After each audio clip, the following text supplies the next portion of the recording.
बच्चों, आपने बहुत मज़ेदार कहानियाँ सुनी होंगी, लेकिन आज आपको एक ख़ास मज़ेदार कहानी सुनाती हूँ, 2 मित्र और एक भालू। ये 2 मित्र बाज़ार के लिए जंगल के रास्ते से होकर गुज़रते हैं और दोनों एक-दूसरे को वादा करते हैं कि हम हमेशा एक-दूसरे का साथ निभाएँगे। कोई भी मुश्किल आ जाए, एक-दूसरे का साथ देंगे। तो दोनों मित्र जंगल से होकर जा रहे होते हैं और उन्हें दूर से कोई आता हुआ सुनाई देता है, उन्हें कुछ आवाज़ें सुनाई देती हैं। तो क्या देखते हैं, एक दोस्त की नज़र पड़ती है कि एक बड़ा सारा भालू उनकी तरफ आ रहा है। दोनों उस भालू को आता देखकर डर जाते हैं।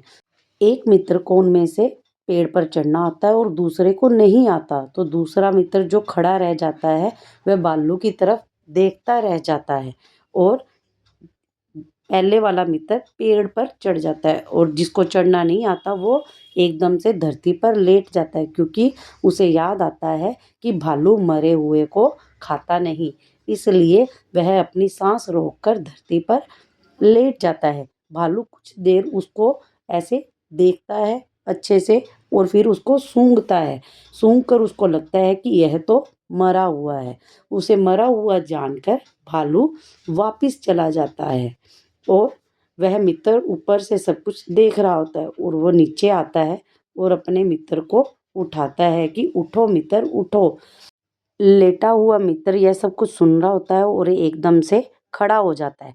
जो मित्र पेड़ से उतरता है वह अपने लेटे हुए मित्र से पूछता है कि भालू तुम्हारे कान में क्या कह रहा था? तब जो लेटा हुआ होता है मित्र, वह अपने मित्र से कहता है कि भालू मुझे समझाता है कि झूठे मित्रों से दूर रहना चाहिए। जो तुम्हारी मुसीबत में कभी काम नहीं आते वह सच्चा मित्र नहीं है।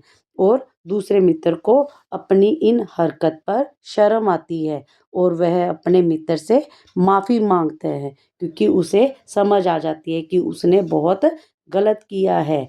जब किसी को ज़रूरत होती है, ख़ास करके हमारे मित्र को, तो हमें उसकी सहायता करनी चाहिए। दोस्तों, अपने दोस्त का कभी साथ नहीं छोड़ना चाहिए और अपने मित्र का हमेशा साथ देना, अच्छे मित्र बनना। और अगर आपको मेरी कहानी पसंद आई तो लाइक, सब्सक्राइब और शेयर करना। और आगे भी मैं इसी तरह कहानियाँ बनाती रहूँ तो मुझे कमेंट में ज़रूर बताएं कौन सी कहानी चाहिए।